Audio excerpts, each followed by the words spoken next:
Hallelujah. We praise you. Praise you. And for the word of God, God is going to give us this morning too. Shall we praise Him? आज इस सुबह के वक्त में जो वचन परमेश्वर में देने जा रहा है, आइए उस वचन के लिए भी प्रभु को धन्यवाद करें. Hallelujah. Hallelujah. Hallelujah. Amen. Now let us turn our Bibles to Acts of the Apostles, the 7th chapter. आइए हमारे धर्मशास्त्र को प्रेरितों के काम अध्याय 7 की ओर खोलें. Acts of the Apostles, chapter 7, to begin with. Please read verses 2 and 3. प्रेरितों के काम अध्याय 7 वचन 2 और 3. उसने कहा, हे भाइयों और पितरों सुनो, हमारा पिता इब्राहिम हारान में बसने से पहले जब मेसोपोटामिया में था तो तेजोमय परमेश्वर ने उसे दर्शन दिया और उससे कहा कि तू अपने देश और अपने कुटुंब से निकलकर उस देश में चला जा जिसे मैं तुझे दिखाऊंगा. And he said, Men, brethren and fathers, hearken.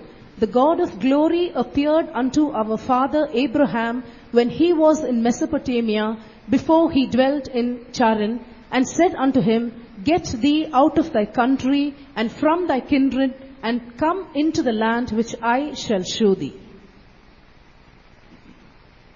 So here we read what God spoke to Abraham when he was in Ur of the Chaldees in Babylon.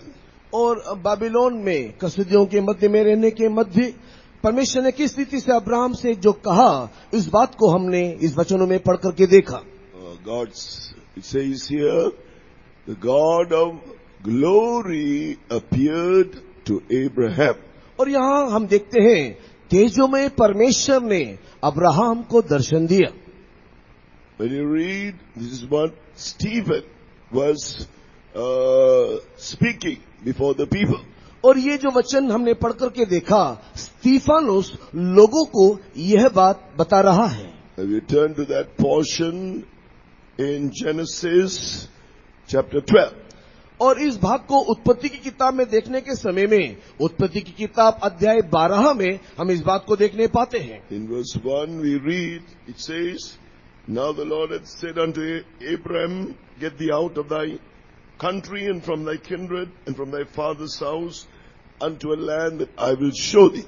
उत्पत्ति की किताब 12वां अध्याय पहले वचन में यहोवा ने अब्राहम से कहा, अपने देश और अपनी जन्मभूमि और अपने पिता के घर को छोड़कर उस देश में चला जा जो मैं तुझे दिखाऊंगा. In verse chapter 11 verse 31 he says he came out of Ur of the Chaldees. और 11 वचन में हम लोग देखने पाते हैं कि वो ऊर नामक देश से वो वहां से निकल करके आया. And it said that that place, Mesopotamia, where he dwelt, for that period of time, it was very advanced. उन दिनों में मेसोपोटामिया के ऊर देश में जहां पर वो रहता था, उस समय के आधार पर वो देश बहुत ही आधुनिक था. And he had he was rich in cattle and all, in every way, he had everything in his life. उसके जीवन में बहुत धन संपत्ति था, बहुत सारे पशु पक्षियां उसके पास थे, वो बहुत ही वो धनवान होकर के दिखाई दिया. So, for him to leave all that he is already was experiencing in that land, there must be something extraordinary to draw him out of that land. इन सारी बातों को वो वहां पर भोग रहा था. ऐसी सारी बातों को भोगने के समय में अगर उसको इन सारी बातों से बाहर निकालना है तो कुछ अलौकिक और कुछ अत्यधिक उसके जीवन में उसे दिखाई देना चाहिए. So because God appeared to him as the God of glory, that glory attracted him to God. He was just able to give up everything and to follow God. और जब तेजों में परमेश्वर ने उसको दर्शन दिया, उस महिमा में परमेश्वर के दर्शन को उसने देखने के समय में सब कुछ छोड़ बाहर निकलने के लिए उसे प्रेरणा मिला. Likewise, when we can see our God of glory, understand Him as the Lord of glory, there are so many things we can come out from, and then we can go on obeying His word, obeying His voice. अगर उसी प्रकार हम भी हमारे महिमा में परमेश्वर को देखेंगे या महिमा में परमेश्वर को पहचानेंगे, उस तेजो में परमेश्वर के ज्ञान के द्वारा बहुत सारी बातों से बाहर निकल आकर के उसकी अनुकरण करने के लिए भी परमेश्वर हमें मदद करेगा. So God wanted to take him to the land of Canaan, as it says in verse Genesis chapter 12 verse 1, to a land that I will show you. और उसके बाद परमेश्वर 12 अध्याय के पहले वचन के अनुसार जो देश मैं तुझे दिखाऊंगा वो कनान देश की ओर परमेश्वर उसे ले जाना चाहा. So obviously he had to come out from that country. इसलिए उसे चाहिए कि वो अपने देश से वहां वो बाहर निकल आए. So we are called, as you heard last night about the kingdom of God, we are called to go to the kingdom of God eternally. और जैसे कि बीते कल संध्याकालीन समय में हमने सुना, हम लोग नित्यता में दिखाई देने वाले परमेश्वर के राज्य में जाने के निमित्त बुलाए गए हैं. So how can we be qualified for that? You go through the points of last night's message. कैसे उसके लिए हम योग्य हो, इसके संबंध में जानकारी पाने के लिए बीते रात जो बात हमने सुना उसको दोबारा आप सुनिए या ध्यान कीजिए. From this verse we understand to go to that land he had to come out from his land. इन वचनों को जो भी हमने पढ़ करके देखा, इससे हमको ये समझ में आता है कि उस देश में जो परमेश्वर दिखाता है जाने के लिए हमें अपने देश से निकल आना है. Likewise, if we want to go to that eternal kingdom of God, first we have to leave that earthly life, that sinful life which we were living. और अगर उसी प्रकार हमें भी परमेश्वर के नित्य राज में जाकर के पहुंचना है, तो वर्तमान जो सांसारिक जीवन, जो पापमय जीवन में हम जी रहे हैं, उससे हमें बाहर निकलना है. First we have to experience the Lord Jesus in our lives as the Lord our Savior. सबसे पहले प्रभु यीशु मसीह को अपने जीवन में उद्धारकर्ता के रूप में अनुभव करना है. We have to come out from all our sins. हमारे सारे पापों से हमें बाहर निकलना है. Only then God can show us what He wants to give, but He can only reveal it to those who love Him. और उसके बाद परमेश्वर उनको प्रेम करते हैं सारी बातें बताएगा कि आगे उसे क्या क्या करना है. Right. So now let us turn to Acts of the Apostles again. We are going to refer back and forth from Acts chapter 7. So if you like, keep a bookmark or something there so that we can go back to that verse again and again. और मैं जो बातें बोलने जा रहा हूं बारंबार प्रेरितों के काम के 7 अध्याय से मैं बोलूंगा. इसके लिए आप उस जगह में एक बुकमार्क रख लीजिएगा. So here in verse 5 we read, he gave him none inheritance. He went to the land of Canaan and God gave him none inheritance in it, no, not so much as to set his foot on, yet he promised that he would give it to him for a possession and to his seed after him when as yet he had no child. और 5 वचन में प्रेरितों के काम अध्याय 7 में इस प्रकार लिखा है, और उसको कुछ मिरास वरन पैर रखने पर भी उसमें जगह ना दी, परंतु प्रतिज्ञा की कि मैं ये देश तेरे और तेरे बाद तेरे वंश के हाथ कर दूंगा, यद्यपि उस समय उसका कोई भी पुत्र ना था. Now, God had promised, now this is another chapter we have to refer again and again, chapter 4 of Romans. रोमी की किताब के 4 अध्याय में अगर हम इसको देखते हैं तो परमेश्वर ने एक प्रतिज्ञा अब्राहम को दिया था. God promised him, he said, before even he had the son or the child, son of promise, or the child whom God promised to give him, और प्रतिज्ञा की उस पुत्र को प्राप्त करने से पहले परमेश्वर ने अब्राहम से वायदा किया था. Here it says, God said in verse 17, I have made thee a father of many nations. रोमी की किताब अध्याय 4 वचन 17 में जैसे लिखा है कि मैंने तुझे बहुत सी जातियों का पिता ठहराया है. So now why are we looking at these verses about Abraham? He's an Old Testament says he has died and gone. Why are we looking at the scriptures? और अब्राहम जो मर के चल बसा या चला गया, पुरातन नियम का वो संत था, उसके बारे में हम ये सारे वचनों को वर्तमान क्यों देख रहे हैं? Now, how does Abraham's life relate to our lives? Abraham का जिंदगानी हमारे जीवन के साथ कैसे संबंध जोड़ता है, आइए उसको हम देखें। It says in Genesis chapter 12, उत्पत्ति की किताब के अध्याय 12 में, in thee shall all the families of the earth be blessed. तुझ में सारे पृथ्वी के जाति आशीषित होंगे। So, God was promising to bless all the families on this earth through Abraham. परमेश्वर अब्राहम से यह वायदा करता है, भूमंडल के सारे कुल तेरे द्वारा आशीष पाएंगे। So, how does this come to pass in our lives? हमारे जीवन में ये कैसे होगा? When we read in Romans chapter 4 verse 16, रोमी की पत्री अध्याय 4 वचन 16 जब हम पढ़ते हैं, here we read that therefore it is of faith that it might be by grace to the end the promise might be sure to all the seed, not to that only which is of the law, but to that also which is of the faith of Abraham, who is the father of us all. और रोमी की किताब अध्याय 4 वचन 16 में, इसी कारण वह विश्वास के द्वारा मिलती है कि अनुग्रह की रीति पर हो कि प्रतिज्ञा सब वंश के लिए दृढ़ हो, न केवल उसके लिए जो व्यवस्था वाला है, वरन उनके लिए भी जो अब्राहम के समान विश्वास वाले हैं, वही तो हम सब का पिता है।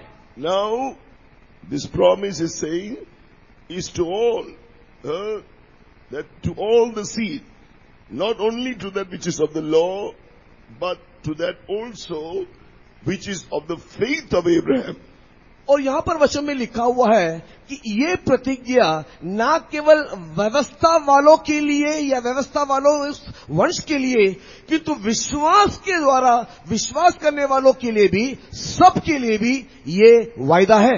Through Abraham, God gave the promised son Isaac. Through Isaac, Jacob and Esau were born. Jacob received the blessing of the firstborn. The lineage, the posterity or the descendants will continue with the blessing of the firstborn to the next generation. Through Jacob, the 12 patriarchs were born, and that is how Israel is formed. और हम लोग देखते हैं कि Abraham से परमेश्वर ने इसहाक को आशीष किया, इसहाक के बाद याकूब को पहलोटा का या ज्येष्ठ अधिकार मिला या उसकी आशीषें मिली, और उस आशीष उस जेकब के द्वारा उसके 12 पुत्र हुए, और ये 12 पुत्र याकूब के 12 गोत्रों करके दिखाई दिए, और इस रीति से ये इजरायली होकर के बदल गए या आज इजरायली होकर के दिखाई दे रहे हैं। That is, to them through Moses was given the law through Moses God gave the law to the Israelites. They are the seed which is called after the law. और ये मूसा की तरह व्यवस्था पाया, और मूसा की तरह ये वंशधर व्यवस्था पाने के कारण ये लोग व्यवस्था वाले कहलाए गए। But here there's another seed through the faith of Abraham. लेकिन यहाँ पर एक दूसरा वंशज के बारे में लिखा है जो अब्राहम के विश्वास पे जुड़ा हुआ है। This seed is a spiritual seed. और ये वंश एक आत्मिक वंश है। Through faith, this we are becoming those who are of the faith of Abraham through this spiritual seed. और अब्राहम के समान विश्वास करने के द्वारा हम उसके आत्मिक वंशज होकर के बदल जाते हैं। Who is this seed? और ये वंश कौन? Galatians the 3rd chapter. Galati की पत्री अध्याय 3। Galatians the 3rd chapter, reading verse 16, it says, now to Abraham and his seed were the promises made. He said not unto seeds as of many, but as of one, and to thy seed, which is Christ. और गलाती की पत्री अध्याय 3 वचन 16, निदान प्रतिज्ञा Abraham को और उसके वंश को दी गई, और वह ये नहीं कहता कि वंशों को जैसे बहुतों के विषय में कहा, पर जैसे एक ही के विषय में कि तेरे वंश को, और वो मसीह है। So, to come under that seed of Christ, we must be of that faith of Abraham. अगर हमको मसीह के उस वंशज में आना है तो हम लोग उस अब्राहम का विश्वास को हम लोग पाना है। Right. When you read Matthew's Gospel, chapter 1, मत्ती लिखी सुसमाचार अध्याय 1 जब हम लोग पढ़ते हैं, let's see about the seed of Abraham, Jesus Christ. और वहां पर अब्राहम के वंशज यीशु के वंशावली के बारे में हम वहां पर देखते हैं। Through faith, we are all the children of Abraham through the seed of Abraham, that is Christ Jesus. और हम लोग यीशु मसीह के द्वारा अब्राहम के वंशावली में दिखाई देते हैं। Matthew chapter 1 verse 1. मत्ती लिखी सुसमाचार अध्याय 1 वचन 1। The book of the generation of Jesus Christ, the son of David, the son of Abraham. Ibrahim की संतान, दाऊद की संतान, यीशु मसीह की वंशावली। So you see, this is the book of the generation of Jesus Christ, the seed of David, the seed of Abraham. यह किताब में यीशु मसीह के वंशावली, जो दाऊद की संतान और वो जो इब्राहिम का संतान है। So through Jesus Christ our Lord, we are seen as that spiritual seed through Christ, the seed of Abraham. और मसीह यीशु के द्वारा हम लोग यीशु मसीह के वंशज होते हुए अब्राहम के परिवार में या अब्राहम के वंश में हम दिखाई देते हैं। So in the Old Testament, the law could not make anyone perfect. That for your reference, I don't spend too much time. For your reference, Hebrews chapter 10 verse 1 to 3 says that. और इब्रानी की पत्री 10वें अध्याय के पहले 3 वचनों को पढ़ने के समय में पुरातन नियम की व्यवस्था मनुष्य को सिद्ध कर नहीं पाई। So it could not purge man from their sins. मनुष्य को उसके पापों से छुटकारा नहीं मिला। So therefore, Jesus came as a seed of Abraham, that spiritual seed. और इसी के लिए प्रभु यीशु मसीह अब्राहम के वंशज में एक आत्मिक होकर के वो जन्म लेता है। Now what do we have to do to become those of the faith of Abraham, to come under the seed of Abraham, Christ the Lord? और हम लोग उस मसीह के वंश में आने के लिए, अब्राहम के वंशज में दिखाई देने के लिए अभी हमें क्या करना है? So I'll just say it shortly because you have heard it last night. पिछले रात आपने सुना, इसके लिए मैं उसको संक्षिप्त में कहूंगा। Reading from this chapter 4, here it goes on below until verse 23. It says that now it was not written for his sake alone, but that it was imputed to him, but for us also, to whom it shall be imputed if we believe on him that raised up Jesus our Lord from the dead, who was delivered for our offenses and was raised again for our justification. और 23 वचन को पढ़ने के समय में, और ये वरन कि विश्वास उसकी धार्मिकता गिना गया, न केवल उसी के लिए लिखा गया, वरन हमारे लिए भी जिनके लिए विश्वास धार्मिकता गिना जाएगा, अर्थात हमारे लिए जो उस पर विश्वास करते हैं जिसने हमारे प्रभु यीशु मसीह को मरे हुए में से जिलाया। I just believe for my sins, Jesus died in my place, taking my sins and bearing the judgment of God on the cross. और हमें इस बात को विश्वास करना है कि प्रभु यीशु मसीह मेरे पापों को लेकर के कलवरी क्रूस में मरा, और वो हमारे सारे पापों को उसने वहीं पर उसने गाड़ दिया, और वो मर के फिर जी उठा। He died and rose again. और वो मर के फिर जी उठा। So he's delivered for my offenses, for my sins. और उसने इस रीति से मुझे मेरे पापों से, दोषों से मुझे छुड़ाया। When I believe that, जब मैं इस बात को विश्वास करूंगा, when I'm sorry for my sins that made him to face that pain and suffering and cruel death, मेरे पापों के कारण, मेरे गुनाहों के कारण यीशु मसीह को इतना दुख मिला, इतना कष्ट मिला, इतना क्लेश उसे उठाना पड़ा, इसका पश्चाताप, अनुताप अगर हमारे अंदर होगा, when I believe the blood of Jesus therefore is able to forgive me and cleanse me from my sins if I confess and forsake them to him. और जब हम उसको हमारे पापों को बोल के स्वीकार करके छोड़ देंगे, तब प्रभु यीशु मसीह का लहू हमें हमारे सारे पाप और गुनाहों से हमें धोके शुद्ध कर देगा। Then he will also then forgive you, cleanse you, justify you, that is, as you heard, Not only forgive your sins, he says, I will not remember your sins anymore. He will look at you as innocent, as the righteous, as though you never committed those sins before. और उसके बाद वो आपको इस रीति से क्षमा करेगा, आपको शुद्ध करेगा और आपको धर्मी बनाएगा। जैसे कि बीते कल हम लोगों ने सुना था कि जब परमेश्वर किसी को धर्मी बना देता है तो न केवल उसके पाप को क्षमा करता है, किंतु वो ऐसे उसे भूल जाता है मानो इस व्यक्ति ने कभी जीवन में कोई पाप ही ना किया हो। In the Old Testament law, they had to do so many works.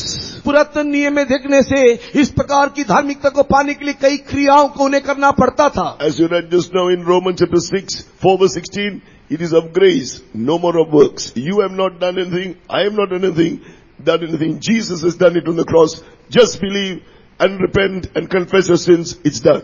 और नए नियम में देखने के समय में रोमी की किताब 4 अध्याय के 16 वचन के आधार पर हमें कुछ करने की जरूरत नहीं है, बस केवल अपने गलतियों को मानना है, यीशु को विश्वास करना है और उसके लिए अपने आप को समर्पण करना है, तब हमें कुछ करने की जरूरत नहीं है, हमें उसकी धार्मिकता मिलेगा। Wherever you may be seated, wherever you may be listening to this voice of this preaching, the word of God, आप जहां कहीं भी बैठते हुए इस संदेश को, इस वचनों को सुन रहे हो, believe in Jesus who took your sins and was faced the judgment of God for your sins on the cross so that you don't have to be punished in a lake of fire. आप प्रभु यीशु मसीह को विश्वास करो जिसने अपने सारे पाप और गुनाहों को अपने ऊपर उठा लिया ताकि आपके ऊपर कोई न्याय न आए और न ही आपको नित्य नरक में डाला जाए। All he wants you to acknowledge your sins which cost his death on the cross, be sorry and confess and forsake them. केवल आपको इतना ही करना है कि मेरे पापों को मेरे प्रभु यीशु मसीह ने उठाया, मेरे लिए दर्द पीड़ा उसने पाया और इसके लिए मैं शर्मिंदा हूँ और इस रीति से उसको विश्वास करना है। Believing in him who did everything for your salvation and for you to be delivered from your sins, who died and rose again, he will justify you. और जब आप इस बात को विश्वास करोगे कि वो मेरे सारे पापों को उठा लिया है, तब उसके मृत्यु और पुनरुत्थान के द्वारा आपको उद्धार मिलेगा। He will look at you as somebody who never committed those sins because that's what his blood is able to do for you. और वो आपको इस रीति से देखेगा कि आपके पापों को क्षमा करने के बाद वो इस रीति से आपको देखेगा कि आपके जी में कोई पाप ही नहीं और न ही कभी आपने कोई पाप किया हो। Glory to God. परमेश्वर की महिमा हो। Accept Jesus as your Lord and Savior this morning. इस सुबह के वक्त में प्रभु यीशु मसीह को अपने उद्धारकर्ता के रूप में तो ग्रहण कर। So spiritually, in the Old Testament, Abraham was given the covenant of circumcision. और पुरातन नियम में अब्राहम को खतना का एक वाचा दिया गया। This repentance, cutting away sin, putting away sin from our lives, is called the spiritual circumcision. अपने जीवन से पाप को काट देना, अपने जीवन से पाप को काट के अलग कर देना ही हमारे आत्मिक जीवन का खतना का अनुभव है। It's an experience of faith that works by love according to Galatians chapter 5 verse 6. और 5वें अध्याय के 6 वचन गलाती की किताब में ये वो काम है जो विश्वास और प्रेम के द्वारा होता है। So, when you repent of your sins, confess and forsake them, he is cutting away that sin and putting it away from your life. Romans chapter 2 verse 28 and 29. और जब आप अपने पापों को स्वीकार करके छोड़ देते हो उस समय में रोमी की किताब 2 अध्याय के 28 और 29 वचन के आधार पर वो आपके जीवन से उसको संपूर्ण रीति से निकाल करके दूर कर देता है और यही आत्मिक खतना है। We become the spiritual Jews. और हम लोग इस रीति से एक आत्मिक यहूदी बन जाते हैं। Now let me explain something more about that sin which is cut off. और पाप को जो हमें काटना है इसके विषय में और भी 2-4 बातें मैं कहूंगा। In Colossians chapter 2. कलोसी की पत्री 2 अध्याय। In Colossians chapter 2 in verse 11 we read from this scripture here, it says, in whom also ye are circumcised with a circumcision made without hands, in putting off the body of the sins of the flesh by the circumcision of Christ.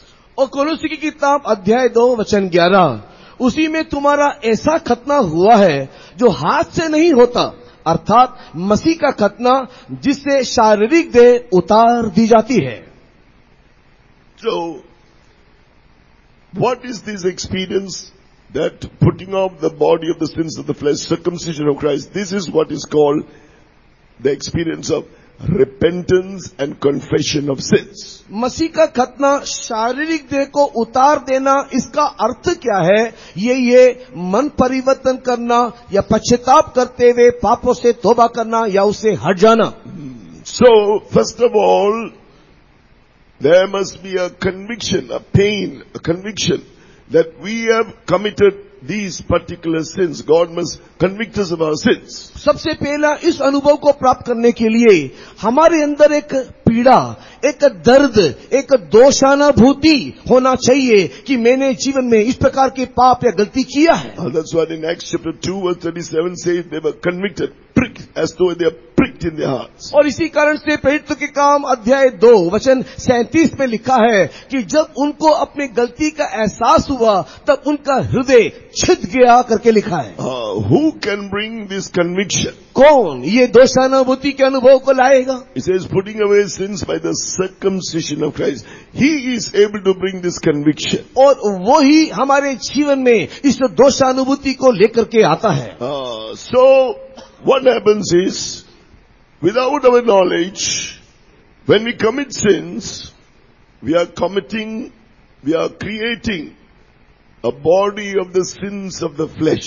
और जब हम लोग हमारे ज्ञान के बाहर जब कोई भी प्रकार के पापों को करते हैं, पाप करने के द्वारा हम लोग एक पाप में शारीरिक शरीर की सृष्टि करते हैं. So we have to make sure we repent of our sins and confess them one by one of all that God shows us. Then it is that we are able to put away this body of the sins of the flesh. और हमको क्या करना है? एक एक पाप को, गुनाहों को हम लोग ध्यान करते हुए हम लोग उसके लिए अनुताप और पश्चाताप करके परमेश्वर के सम्मुख में आने से मसीह यीशु के अनुग्रह के द्वारा वो उस शारीरिक देह से जो पाप का देह है उससे हमको अलग करेगा. All the sins we committed through our actions.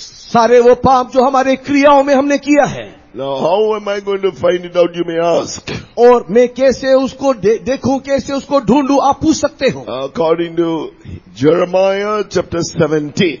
यिर्मयाह की किताब 17वां अध्याय के अनुसार. Jeremiah chapter 17 verse 9 and 10 says, यिर्मयाह की किताब अध्याय 17 9 10 वचन कहता है, the heart is deceitful above all things and desperately wicked.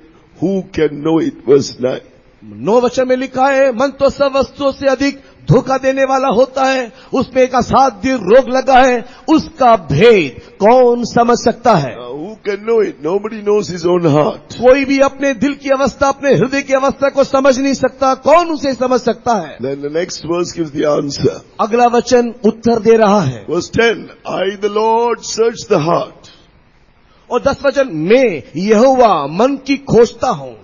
So go to the Lord who will search your heart and show you all that's in your heart. और आप प्रभु को ढूंढ करके जाएं, तब परमेश्वर आपके हृदय को जांचेगा और आपके जीवन के सारे बातों को वो खोज दिखाएगा. Don't try to reason in your thoughts. Is it sin? Is it not? Maybe not. Maybe no. Don't try to reason in your thoughts. जब आप इस प्रकार की बातों को परमेश्वर आपको बताता हो तो आपके मन में वाद विवाद ना करो. क्या ये सच में पाप है? क्या ये करना गलत है? क्या ऐसा करना गलत है? ऐसा वाद विवाद ना करिएगा. Look to your conscience. अपने विवेक को देखिएगा. How do you know it's a sin? कैसे आप पाप को जानोगे? God will convict you in your conscience. मैं तुम्हारे विवेक में इसका बोध दूंगा. You know, when the Pharisees came to accuse the woman caught in the act of adultery, when they came to accuse her to Jesus. और जब फारसी लोग उस व्यभिचार की हुई स्त्री को दोष लगाते हुए यीशु के पास जब लेकर के आए, Moses commanded such a person should be stoned. और वे लोग इस प्रकार यीशु को बोलने लगे, मूसा ने हमें ये आज्ञा दिया है, इस प्रकार व्यभिचारियों को पथरवाह करके मार देना चाहिए. They wanted to deceitfully tempt Jesus. और उन लोग बड़े चालाकी से, धोखा की रीति से यीशु की परीक्षा कर रहे थे. Then after they continued asking him, he lifted up himself, John chapter 8 verse 7. और लगातार उससे ये प्रश्न पूछते रहे, यूहन्ना रचित सुसमाचार के 5वें अध्याय के 7 वचन में. John chapter 8 verse 7. यूहन्ना रचित सुसमाचार 8वें अध्याय के 7वें वचन में, He that is without sin among you, let him first cast a stone at her. और उस समय में प्रभु यीशु मसीह ने उनको इस प्रकार बोला, तुम में जो निष्पाप हो वो सबसे पहले उसको पत्थर मारे। Verse 9, those Pharisees who heard it, being convicted by their own conscience.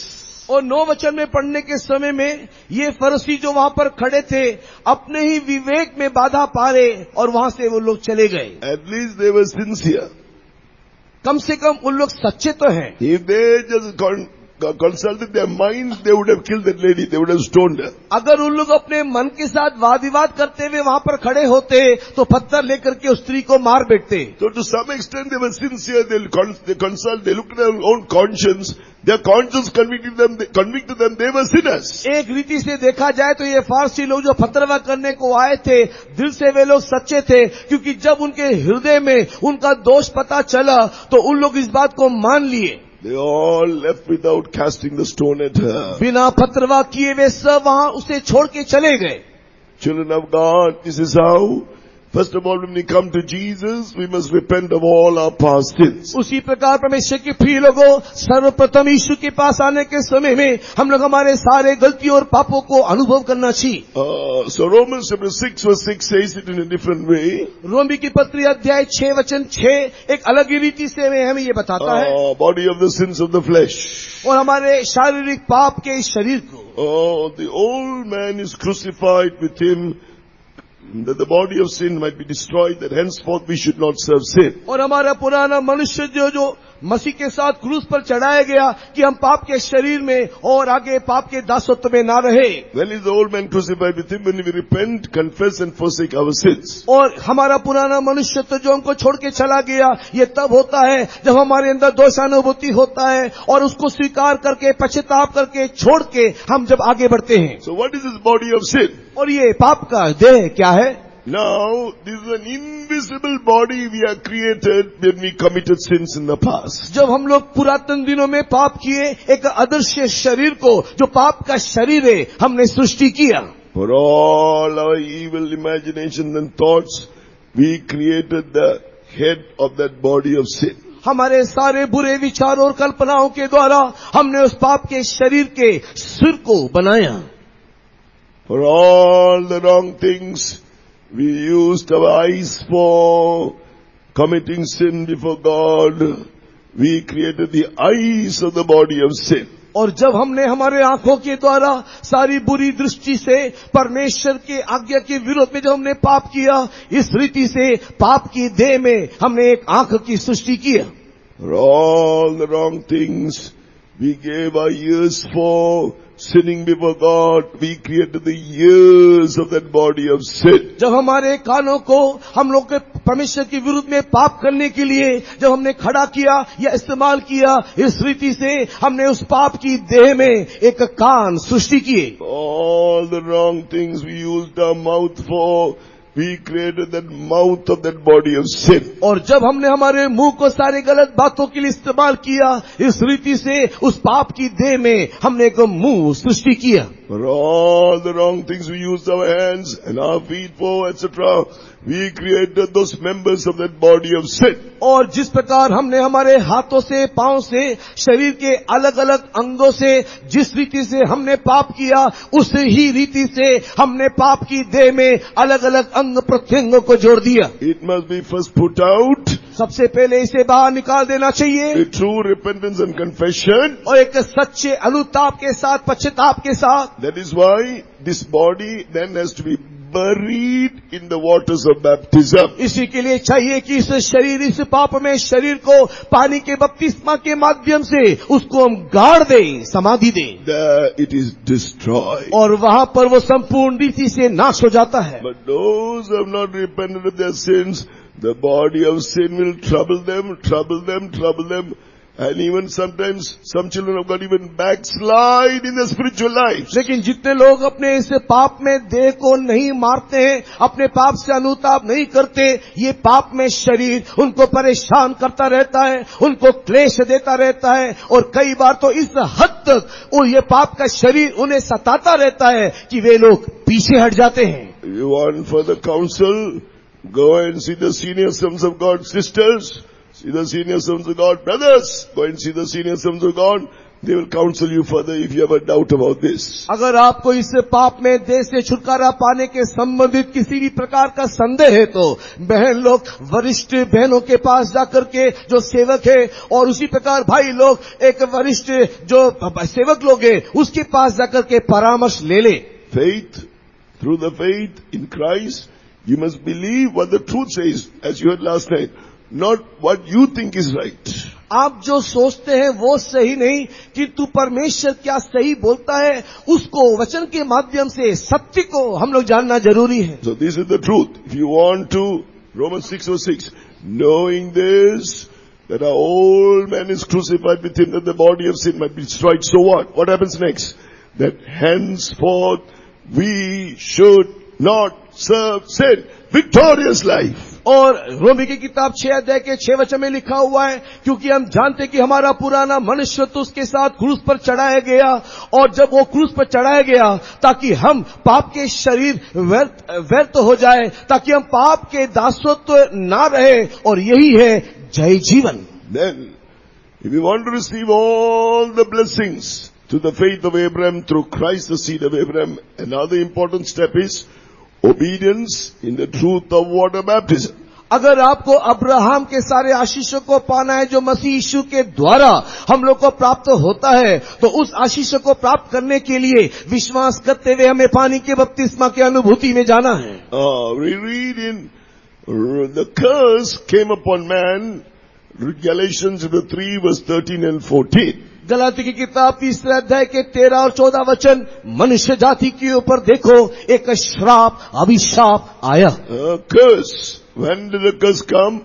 According to the Old Testament, it says when they disobeyed the commandments of God, the laws of God, the curse came.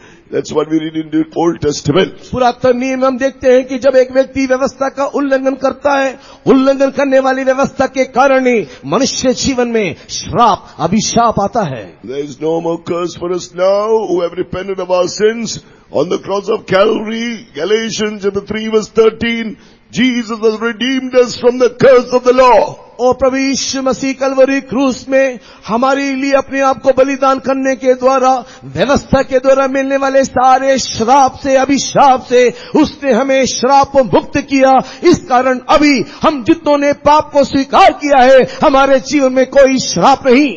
Some say that I am having the hereditary sickness and this and that happened to my parents, grandparents. Nothing of those curses have power over you. कई लोग इस प्रकार बोलते हैं कि मेरे को मेरे पीढ़ी से पीढ़ी मिलने वाली बीमारी हमारे घर में है, एक श्राप हमारे घर में लगा हुआ है, लेकिन अब यीशु को विश्वास करने के द्वारा और पाप स्वीकार करने के द्वारा और कोई श्राप अभी आपके जीवन में ना रहा. Make sure you repent of your sins thoroughly. Then on the same cross, that curse, you are redeemed from that curse. इस बात को सुनिश्चित कर ले कि आपने संपूर्ण रीति से अपने पाप को स्वीकार किया है, तो कलवरी क्रूस के उस यीशु के मृत्यु के द्वारा आप सारे श्रापों से मुक्ति पा लिए हो. So Christ obeyed. That is how he took our curse, all our iniquities, and died on the cross and redeemed us from the curse of the law. यीशु मसीह आज्ञाकारी हुआ और उसके आज्ञाकारी होने के द्वारा हमारे सारे श्राप अभिशाप को वो अपने ऊपर लेकर के हमको श्राप अभिशाप से मुक्ति दिया. Next step, Galatians 3:14, that you may receive the blessing of Abraham. What is the blessing of Abraham? The promise of the Holy Spirit through faith. और गलाती की किताब 3 अध्याय के 14 वचन में, इसके बाद आपको इब्राहिम की वो सारी आशीषें मिलेगी. अब्राहम की वो आशीष बोलने से क्या है? पवित्र आत्मा का अभिषेक के द्वारा मिलने वाली आशीषें. So, we have to now, like Jesus did, partake of that same obedience of Christ. अभी हमको क्या करना है? जैसे यीशु मसीह ने किया है, हम लोग यीशु मसीह के समान उसी आज्ञाकारिता में हम उसके साथ जुड़ जाना चाहिए। Romans chapter 5, Romans chapter 5, verse 12, we read through Adam's disobedience, sin entered into the world, disobedience entered into the world. और रोमी की किताब 5 अध्याय के 12 वचन में आदम ने पाप किया और आदम के पाप करने के कारण जगत में पाप आ गया। As a result, death came into the world. और उसका परिणाम ये हुआ, मृत्यु इस संसार में आया। Romans chapter 5 verse 19, by Adam's disobedience, many were made sinners. और रोमी की किताब 5 अध्याय 19 वचन, आदम के पापों के कारण अनेक मनुष्य पापी हो गए। But by the obedience of one shall many be made righteous. और उसकी उसी वचन में लिखा है, वैसे ही एक मनुष्य की आज्ञा मानने से बहुत लोग धर्मी ठहरेंगे। Now you read the word of God clearly, it says, for as by one man's disobedience, Adam's disobedience, many were made sinners, or many were made disobedient. और 19 वचन को पढ़ने के समय में जैसे एक मनुष्य की आज्ञा ना मानने से बहुत लोग पापी ठहरे, अर्थात बहुत सारे मनुष्य आज्ञा ना मानने वाले होकर के बदल गए। And then verse 19, by the obedience of one Jesus Christ our Lord, shall many be made righteous, shall many be made obedient. और उसके बाद लिखा, वैसे ही एक मनुष्य की आज्ञा मानने से बहुत लोग धर्मी ठहरेंगे, अर्थात बहुत सारे लोग उसके समान आज्ञाकारी होंगे। So, when Jesus obeyed, Philippians chapter 2 verse 8, he humbled himself and became obedient unto death, even the death of the cross. और फिलिप की किताब के दूसरे अध्याय के 8 वचन, यीशु मसीह आज्ञाकारी हुआ और अपने आप को इतना दीन किया कि उसने क्रूस की मृत्यु को भी सह लिया। Now, Jesus gave himself on the cross when he died, after fulfilling all the will of God, having perfected the will of God, he died on the cross. और प्रभु यीशु मसीह पिता की सारी मर्जी को, उसकी सारी इच्छाओं को संपूर्ण रीति से पूर्ण करने के बाद वो कलवरी क्रूस में अपने आप को दे दिया, वो वहां पर मर गया। When he died on the cross, he gave himself, Romans chapter 8 verse 3, he gave himself as an offering for sin, or he gave himself as a sacrifice for sin. और प्रभु यीशु मसीह ने अपने आप को कलवरी क्रूस में दे दिया। रोमी की किताब 8 अध्याय के 3 वचन के अनुसार उसने अपने आप को पाप के लिए आहुति स्वरूप, पाप के लिए अपने आप को एक बलि स्वरूप उसने अपने आप को दे दिया। In the English Bible, he gave himself for sin. No, he gave himself as a sacrifice for sin. और वहां पर लिखा है कि पाप के बलिदान के लिए अपने आप को उसने दे दिया, or as an offering for that sin. Sin in the singular tense speaks of the sinful, disobedient nature. और यहाँ पर पाप के लिए अपने आप को दे दिया, वो एक वचन में उस पाप के अनाज्ञाकारिता को दिखाता है। So, in other words, we understand he gave himself as a perfect, in one translation, as an atonement for sin. और अनुवाद के अनुसार देखने से उसने अपने आप को एक आहुति स्वरूप, एक बलिदान स्वरूप अपने आप को दे दिया। Sin in the singular tense here speaks of the disobedient nature. और पाप को एक वचन के अनुसार हमारे अनाज्ञाकारी स्वभाव को दिखाता है। Gave himself as a perfect atonement for that sinful, disobedient nature. हमारे पाप में अनाज्ञाकारिता के उस स्वभाव के लिए एक सिद्ध बलि होकर के उसने अपने आप को दे दिया।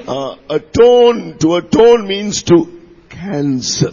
और उसको प्रायश्चित करके दे दिया कहने का अर्थ उसको संपूर्ण रीति से रद्द करने के लिए दे दिया। Thereby, for those who believe in this perfect atonement of Christ on the cross and partake of that same obedience, और जितने भी लोग प्रभु यीशु मसीह के कलवरी क्रूस के बलिदान को विश्वास करते हैं और उसके आज्ञाकारिता में सहभागी होते हैं, that disobedient nature in their life is cancelled. उनके जीवन में दिखाई देने वाले अनाज्ञाकारी स्वभाव संपूर्ण रीति से रद्द कर दिया जाता है, कैंसिल कर दिया Through जाता है। faith in His obedience, perfect obedience, you are partaking of His obedient nature. विश्वास के द्वारा आप उसके आज्ञाकारिता के स्वभाव में शामिल हो जाते हो। That is how His obedient nature becomes ours. इस रीति से उसकी आज्ञाकारी स्वभाव अब हमारा आज्ञाकारिता बन गया। Through the faith of Abraham, that's what it says. और ये अब्राहम के उस विश्वास के द्वारा हुआ, यही कलाम कहता है। We don't take baptism every day, only once. हम लोग हर दिन बपतिस्मा नहीं लेते कि तो जीवन में एक ही बार, But spiritually, we must be taking baptism every day. किंतु आत्मिक तौर से, आत्मिक रीति से प्रतिदिन हम बपतिस्मा लेना चाहिए। His obedience is an obedience unto death. Every day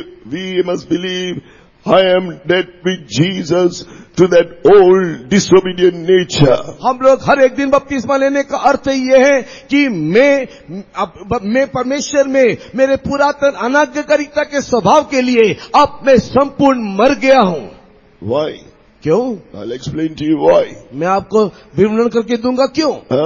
It's not simply a good doctrine, beautiful to listen to. You must understand why. We must reckon ourselves dead indeed to sin. केवल ये सुनने के लिए कि एक अच्छा उपदेश है, केवल नहीं, हम उसे जानना चाहिए कि क्यों, ताकि हम पाप के लिए मरने जाना है। All these are steps to go to the eternal kingdom of God. ताकि हम लोग परमेश्वर के राज्य में इन सारे कदमों में बढ़ते बढ़ते पहुंच जाएं। Romans chapter 6 verse 7, when you say, I am dead with Jesus, dead to that disobedient nature of sin, Romans chapter 6 verse 7, you are freed from the disobedient nature. He sets you free. और जब हम लोग हमारे पाप के अनाज्ञाकारी स्वभाव के लिए मर जाते हैं, तो रोमी की किताब 6 अध्याय के 7 वचन में लिखा हुआ है, इस रीति से आप उस पाप में जीवन से छूट जाते हो। So by one man's obedience Jesus, we have become righteous, we have become obedient. एक मनुष्य यीशु मसीह के आज्ञाकारी के द्वारा हम धर्मी हो गए। So in Romans chapter 6 verse 4, we are buried with Him by baptism into death, that like as Christ was raised from the dead by the glory of the Father, we should also walk in newness of life. और जिस प्रकार रोमी की किताब 6 के 4 में लिखा हुआ है, हम मसीह यीशु के साथ पानी में बपतिस्मा में उसके साथ गाड़े गए, और जिस रीति से प्रभु यीशु मसीह मरे हुए में से जी उठा, वैसे ही हम उस बपतिस्मा के अनुभव से या पानी से बाहर निकल के आने के बाद मसीह में एक नई जीवन की सी चाल चलना चाहिए। When you partake of this truth of baptism, you'll receive the blessing of Abraham, the promise of the Holy Spirit. बपतिस्मा लेने के द्वारा अब्राहम की उस आशीषों को हम लोग विश्वास के द्वारा प्राप्त करते हैं। Jesus was raised by the power of the Holy Spirit, the glory of the Father. और प्रभु यीशु मसीह पवित्र आत्मा की शक्ति के द्वारा परमेश्वर की महिमा से जी उठा। You will be raised spiritually by the baptism of the Holy Spirit. वैसे ही आप भी पवित्र आत्मा का अभिषेक के द्वारा जिलाए जाओगे। Raised to be seated with Christ in heavenly places. और इस रीति से जिलाए जाते हुए स्वर्गीय स्थान में मसीह यीशु के साथ आप बैठोगे। Those who have not received the Holy Spirit, though you have taken baptism. आप बपतिस्मा लेने के बावजूद जितनों ने पवित्र आत्मा का अभिषेक को नहीं पाया। Romans chapter 6 verse 5. रोमी के पत्री अध्याय 6 वचन 5। If you are planted in the likeness of His death, you shall also be in the resurrection. If you are planted in the likeness of His death, likeness of His death is part of baptism, you shall also be in the likeness of the resurrection. You will receive the baptism of the Holy Spirit. और 5 वचन में लिखा हुआ है कि अगर तुमने मृत्यु की समानता में उसके साथ जुट गए हो, तो निश्चय उसके जी उठने की समानता में भी जुट जाओगे। मृत्यु में उसके साथ जुट गए कहने का मतलब पानी का बपतिस्मा, तो निश्चय उसके साथ जी उठने में भी जुट जाओगे कहने का अर्थ निश्चय आप पवित्र आत्मा का अभिषेक पाओगे। Now speaking about the eternal kingdom of God, और अनंत परमेश्वर के राज के संबंध में बोलने से this is how Romans chapter 6 verse 5 also reads. और यही बात रोमी की किताब 6 के 5 इस प्रकार कहता है, For if we have been planted together in the likeness of His death. यदि हम मृत्यु में उसके समानता में जुट गए हैं। In the word in the likeness of His resurrection, in the likeness is in italics. It's not there in the original. Only to give a clear meaning, it is added. और यहाँ पर लिखा है कि उसके जी उठने की समानता में भी हम जुट गए। ये एक स्पष्ट समझने के लिए इस प्रकार लिखा गया है। In Hindi Bible it not be in italics, but in English Bible is in italics. और हिंदी में ऐसा नहीं, slanted लेकिन writing, slanted. इंग्लिश में पढ़ने के टाइम उस भाग को इटैलिक रीति में उसको लिखा गया है। So this is how this word should read. If we have been planted together in the likeness of death, we shall be also in the resurrection, in the rapture. और यहाँ पर इस रीति से हम इसको पढ़ लेना चाहिए कि यदि हम उसकी मृत्यु की समानता में उसके साथ जुट गए हैं तो निश्चय उसके साथ हम लोग आगमन में उठा लिए जाने के लिए भी जुट जाएंगे। Anyone who has not received the Holy Spirit, you believe it, claim it, you will receive the Holy Spirit. अगर यहाँ पर ऐसा कोई भी जो पवित्र आत्मा का अभिषेक नहीं पाया है, आप दावा करके, आप मांग करके उसे ले लेना चाहिए।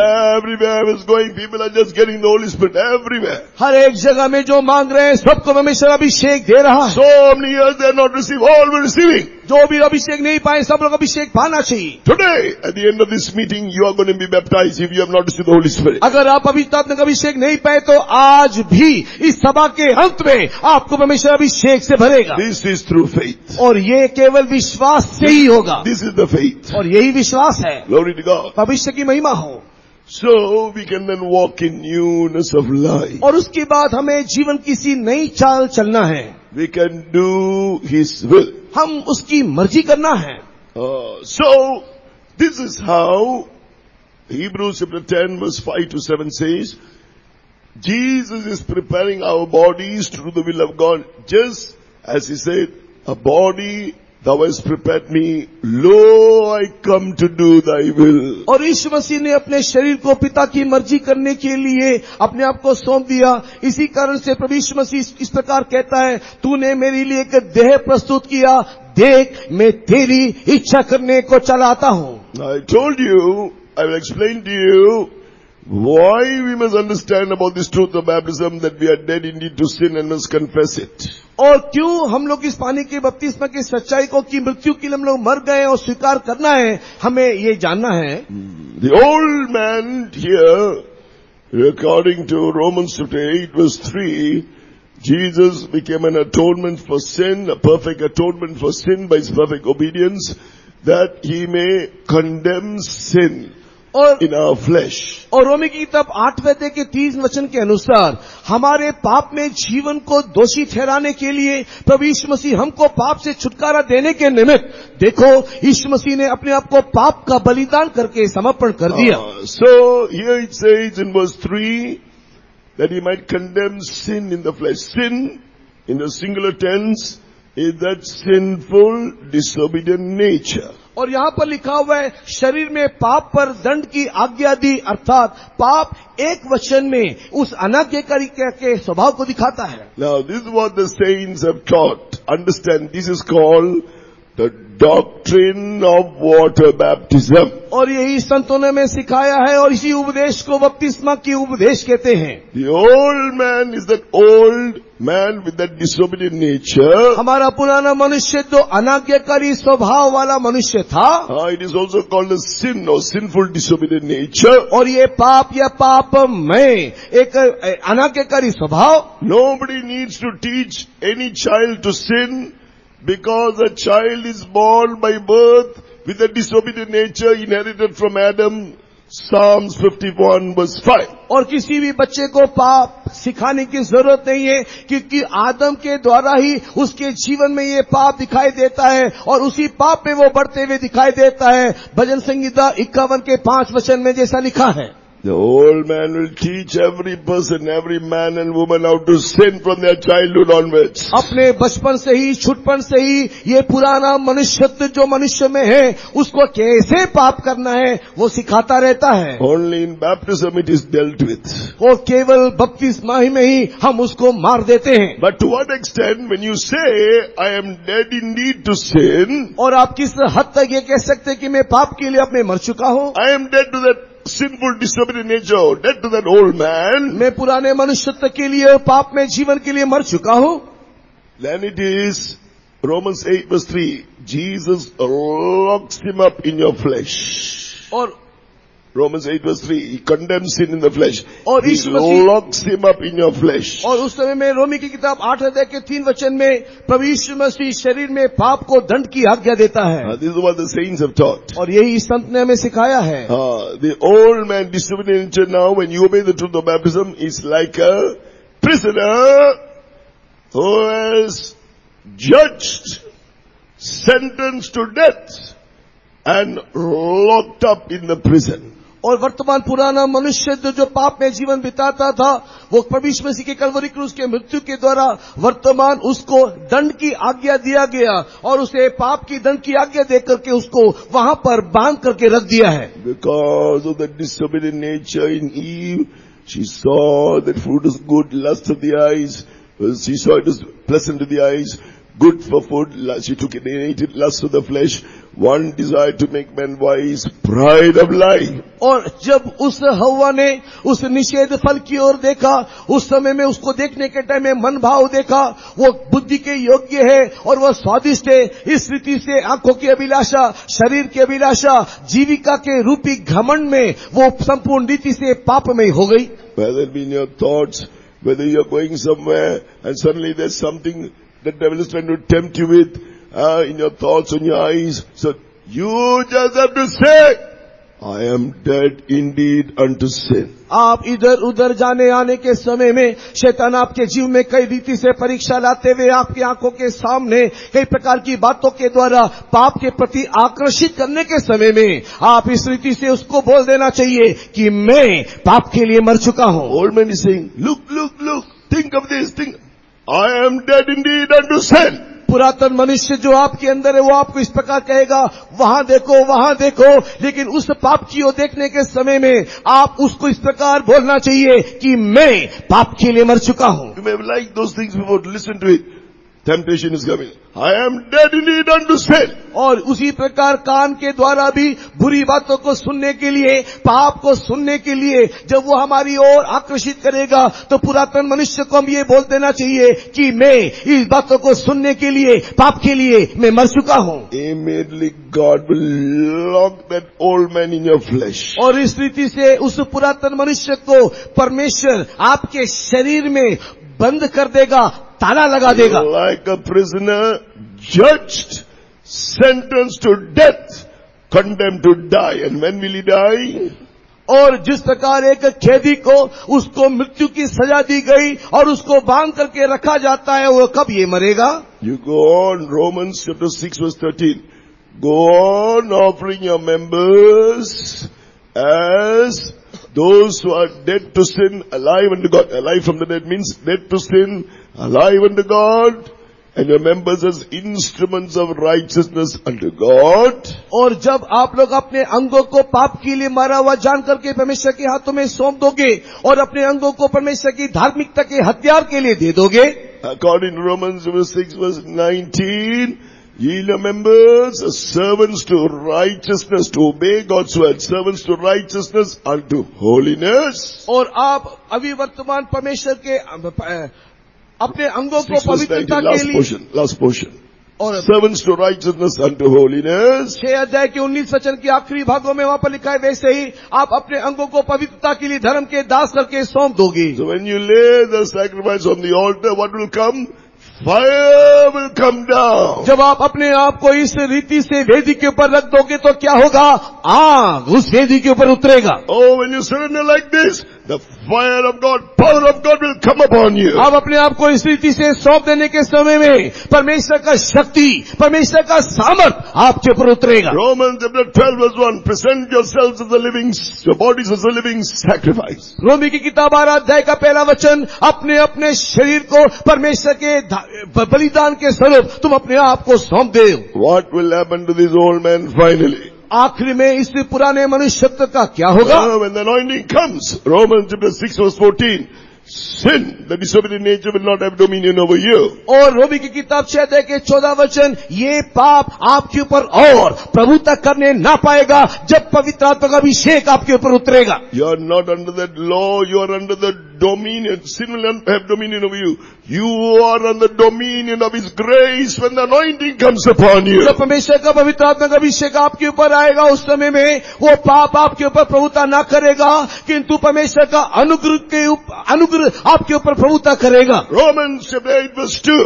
और रोमी की पत्री 8वें अध्याय का दूसरा वचन, Through the anointing, The law of the Spirit of life in Christ Jesus makes you free from the law of sin and death. और जीवन की आत्मा की व्यवस्था से मसीह के द्वारा मृत्यु की व्यवस्था से आपको स्वतंत्र कर देगा. Law of sin, disobedient nature. Law of death, the death comes through the works of sin. और पाप की जो व्यवस्था है, जो अनाज्ञाकारी का स्वभाव जो था, और मृत्यु की व्यवस्था जो अनाज्ञाकारी के द्वारा हमारे जीवन में आया है. This is how offer your members to God every day as you begin the day. इसी प्रकार हर एक दिन जब दिन शुरू होता है, अपने आप को परमेश्वर के हाथ में आप सौंप देना चाहिए. Old man will be, don't give him the food to eat. He wants the lust of the flesh, lust of the eye, pride. Don't give him that food. आपके पुराने मनुष्यत्व को आप भोजन ना दीजिएगा, क्योंकि पुराना मनुष्यत्व आंखों की अभिलाषा, शरीर की अभिलाषा, जीवन रूपी घमंड को चाहता है, उसको आप पोषित ना करिएगा. Give that place to Jesus to live in you in righteousness and holiness after the truth. सच्चाई. Put on the new man which after God is created in righteousness and true holiness. और आप एक नए मनुष्यत्व को परिधान कर ले, जो धार्मिकता और सत्य के द्वारा बनाया गया है, और उसमें आप अपने आप को समर्पण करके जीवन जीना चाहिए. And these old men will be locked up, starved. And you'll be going doing the will of God. One day God will perfect you in doing the will of God. और इस रीति से आप परमेश्वर की मर्जी को करते हुए पुरातन मनुष्यत्व को बंदी बनाकर कैदी रखते उसको भूखा रखोगे, उसकी इच्छा विलासों को पूरा नहीं करोगे, और एक दिन ऐसा होगा कि आप परमेश्वर के संपूर्ण सिद्ध इच्छा करते हुए दिखाई दोगे. Through a life of doing the will of God, you'll be made perfect in love, perfect in faith, perfect in holiness. और इस रीति से परमेश्वर की संपूर्ण इच्छा करते हुए आप प्रेम में, विश्वास में, परमेश्वर की मर्जी करने में सिद्ध और पूर्ण हो जाओगे. Then that old man of the rapture, he will die. और उस समय में वो पुराना मनुष्यत्व जो बंदी बनाया हुआ है, वो संपूर्ण रीति से Shall we मर praise जाएगा. him for this? Praise God for this truth he has given us. ये सच्चाई जो परमेश्वर ने हमें दिया है, उसके लिए परमेश्वर को धन्यवाद करें. Hallelujah.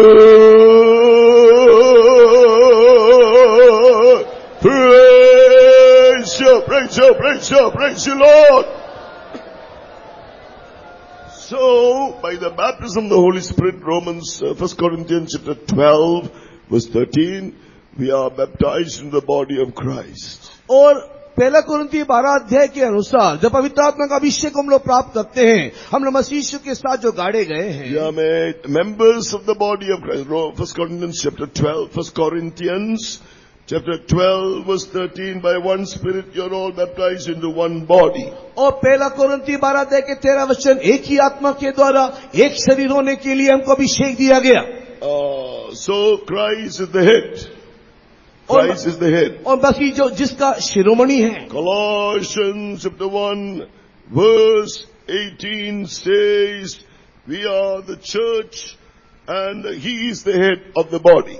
कोलोसी किताब पहले अध्याय के 18 वचन को पढ़ने के समय में हम जो उसकी शरीर है, जिसका शिरोमणि मसीह यीशु है. According to 1 Corinthians chapter 12 verse 27, we are all the members of the body of Christ. पहला कोरिन्थी 12 अध्याय के 13 वचन में हम सब मसीह के शरीर के अंग हैं. 1 Corinthians 12:28, there are 8 different ministries in that body, in the church. और पहला कोरिन्थी 12 के 28 में इस शरीर में, इस कलीसिया में अलग अलग प्रकार की सेवकाई दिखाई देता है. There are 5 different officers among this apostolic ministry और to make the church to be ready for the rapture, to be perfect in Christ. और कलीसिया को सिद्ध करते हुए मसीह यीशु के आगमन में दिखाई देने के निमित्त इस शरीर में, इस कलीसिया में 5 प्रकार के सेवक लोग दिखाई देते हैं. That's what we read in Ephesians chapter 4 verse 11 to 13. और यही बात एफिसी की किताब अध्याय 4, 11, 12, 13 में हम देखते हैं. We need servants of God who have forsaken the all, like Abraham. Abraham is also a type. We use it as a shadow of the consecration of servants of God. I'm not talking on that topic. Servants of God who have forsaken all they have and have come, hated their own life and their own family ties and have come to serve the Lord. Abraham के समान जो सब कुछ छोड़ करके निकल आए, यही नए नियम के सेवकों का एक प्रतीक है. इसके विषय में मैं गहराई से बोलना नहीं चाहता. जिन सेवकों ने अपना सब कुछ, घर बार द्वार, पारिवारिक संबंध को छोड़ करके निकल आए, वो अब्राहम के मानने दिखाई देते हैं. Those who are constrained by the love of God, believing what Jesus did for them on the cross. Kalvari क्रूस पे यीशु मसीह ने क्या किया, उस क्रूस के कामों को देखते हुए उसके प्रेम में विवश होकर के, Whose call is to forsake their all, hating their own lives, their family ties, and to come to serve God in His full-time ministry. जो लोग उस प्रेम में विवश होते हुए अपने घर बार परिवार को और अपने आप को भी परित्याग करके जो संपूर्ण रीति से उसकी सेवा के लिए सौंप देते हैं, Who will take on the same consecration like Christ Jesus. मसीह यीशु की उसी समानता की प्रतिष्ठा में जो जीते हैं. The Lord Jesus said in Matthew chapter 12 verse 46 to 50, those who do the will of my Father in heaven are my brother, sister and mother. और मत्ती की किताब 12वां अध्याय के 46 से लेकर के 50 तक के वचन को पढ़ने के समय में, जो मेरे पिता की मर्जी को पूरा करता है वही मेरा माँ है, वही मेरा भाई है, वही मेरा बहन है. How many are there who are called, who are ready to answer the call, who understand what the love of Christ has made Him to do for you by giving His life for you on the cross? May God raise up many this morning to serve the Lord. आप में से कितने लोग को इस प्रकार का एक बुलाहट है जिसको परमेश्वर के कलवरी क्रूस का प्रेम विवश करते हुए ये कहता है कि तू सब कुछ छोड़ करके प्रभु की सेवा के लिए निकलना चाहिए. आज इस सुबह के वक्त में परमेश्वर उससे बातें कर रहा है. So the Lord wants to take such ones to the kingdom of God is true, but your place, together with the servants of God who are going to be perfected, will be Zion. और ऐसे लोगों को परमेश्वर अपने सारे कलीसिया को परमेश्वर के राज में लेकर के जाने वाला है, लेकिन ऐसे जो चुने हुए अपने आप को जो अलग करते हैं उनको सेवकों के साथ परमेश्वर अपने राज्य में सियोन लेकर के जाएगा. Glory to God. परमेश्वर की महिमा हो. Now there's another part of this message. Now you have seen how you can become the seed of Abraham, that's of Christ. और अभी हमने जो देखा कि हम लोग अब्राहम के वंशावली में मसीह के द्वारा उसके वंश में दिखाई देते हैं. That's what is mentioned by the baptism of the Holy Spirit. We become the seed, the blessing of we receive the blessing of Abraham by the promise of the Holy Spirit. पवित्र आत्मा का अभिषेक के द्वारा उसकी दी हुई प्रतिज्ञा के माध्यम से हम लोग अब्राहम के उस आशीष के साझी हो जाते हैं. Because time was taken earlier for the prayer,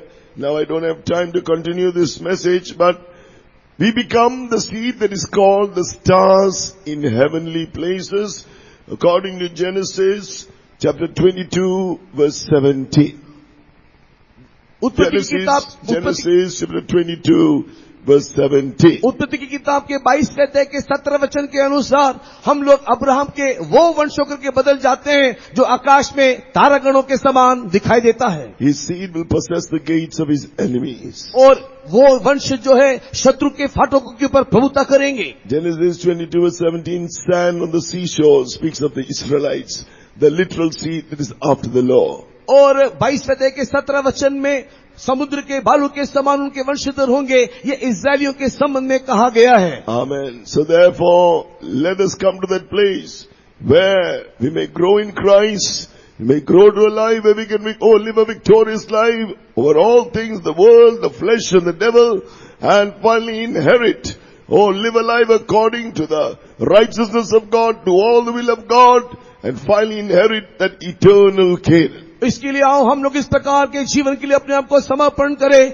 कि हम लोग मसीह यीशु के द्वारा उसके वंशावली में आते हुए हम लोग सारी बातों के ऊपर जय जीवन को प्राप्त करें, पाप के ऊपर, जगत के ऊपर, शैतान के ऊपर जगत जय को प्राप्त करते हुए आखिर में परमेश्वर के उससे राज्य के अधिकारी होकर के हम लोग दिखाई दें. In part of doing the will of God, obeying the word of God, sanctification is involved for our whole spirit, soul and body. हमारे शरीर, आत्मा, प्राण के लिए हमें परमेश्वर की इच्छा के अनुसार, हमारे वचन के अनुसार एक संपूर्ण शुद्धिकरण आवश्यक है. Sufferings also part of that life. Jesus our Lord, the captain of our salvation, was made perfect through suffering. हमारे उद्धार का कर्ता दुख उठाने के द्वारा सिद्ध हुआ. इसी कारण से इस प्रकार के पूर्णता को प्राप्त करने के लिए दुख उठाने वाले एक अनुभूति से भी हमें गुजरना है. To possess the land of Canaan, the Israelites had to defeat 31 nations 7 nations and 31 kings. और कनान उस देश को अपना बनाने के निमित्त इस्राएलियों को लड़ना है और 7 जाति और 31 राजाओं के ऊपर उसे फतह पाना है। That speaks of an overcoming life. और ये जय जीवन को दिखाता है। Amen. Shall we all stand? आइए हम सब खड़े हो जाएं। Amen. Today the Lord is here to fulfill that word that He gave to Abraham. और अब्राहम से जो वचन परमेश्वर ने दिया, वायदा दिया, आज उसको पूरा करने का समय आ गया। Oh, shall we close our eyes right now? अभी अपनी आंखों को हम लोग बंद करें। Come out of our sinful life. हमारे पाप में जीवन से बाहर निकल आए। Come out of everything that is in hindrance for you to enter the kingdom of God. परमेश्वर के राज में प्रवेश करने के लिए जो सारी रुकावटें हैं, उसे छोड़ बाहर आए। But you are called to serve God. Come out from your family, forsaking your all. जितनों को परमेश्वर ने सेवका के लिए बुलाया है, अपने घर बार द्वार सब कुछ छोड़ करके उसकी सेवा के लिए निकल Let पड़े। us press toward that land. और आइए हम उस देश की ओर कदम बढ़ाए, आगे बढ़े। Oh, yes, the Lord put away the body of the sins of the flesh with true repentance. एक सच्चे अनुताप और पश्चाताप के साथ हमारे पाप में शरीर और देह को परित्याग Oh, करें। let us be justified by faith in Christ. मसीह यीशु के ऊपर विश्वास करने के द्वारा आओ हम धर्मी बन जाएं। Let's put on the obedience of Christ by faith. विश्वास के द्वारा मसीह यीशु की आज्ञाकारिता को पहन ले। Yield ourselves dead to that disobedient nature. हमारे अनाज्ञाकारी स्वभाव के लिए आओ हम मर जाएं। Oh, but for partakers of the obedience of Christ, oh, join to Him as yielding our members as instruments of righteousness unto God. और मसीह के साथ उस अनाज्ञाकारी स्वभाव में हम लोग परित्याग करते हुए अपने शरीर को मसीह यीशु में हम लोग धार्मिकता के हथियार के लिए समर्पण He will करें। baptize you with the Holy Spirit. तब परमेश्वर आपको पवित्र आत्मा का अभिषेक You will करेगा। receive the blessing of Abraham, the promise of the Holy Spirit by faith. आप विश्वास के द्वारा अब्राहम के दिया गया प्रतिज्ञा को आप पवित्र आत्मा का अभिषेक के द्वारा पाओगे। He will raise you as stars to heavenly places. और वो आपको तारागणों के समान स्वर्गीय स्थान में उठाएगा। You will not serve sin. You will possess the gate of your enemy. आप पाप आपके ऊपर राज्य तो न करेगा, किंतु शत्रु के फाटक के ऊपर आप Amen. राज्य तो करोगे। Today the Lord is going to do it for you. परमेश्वर आज आपके जीवन में ये काम करने जा रहा है। Lock up the old man. Let the Lord lock him up in your flesh. आपके पुरातन मनुष्यत्व को परमेश्वर आपके शरीर में ही बंदी बनाने दे। You didn't know this truth.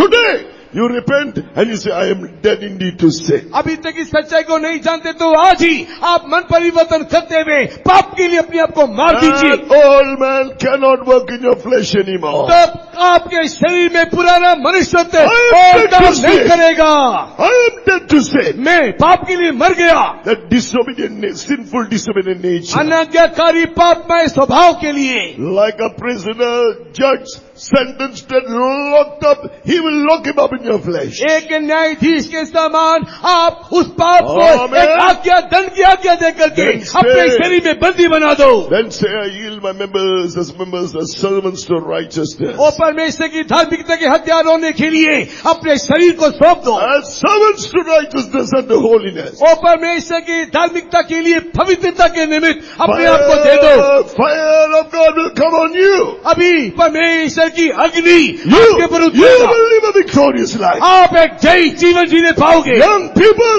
you will live a victorious life. आप एक जय जीवन जीने पाओगे। Amen. Give room to the Holy Spirit. पवित्र आत्मा के लिए आओ, अभिषेक के लिए जगह दे। Amen.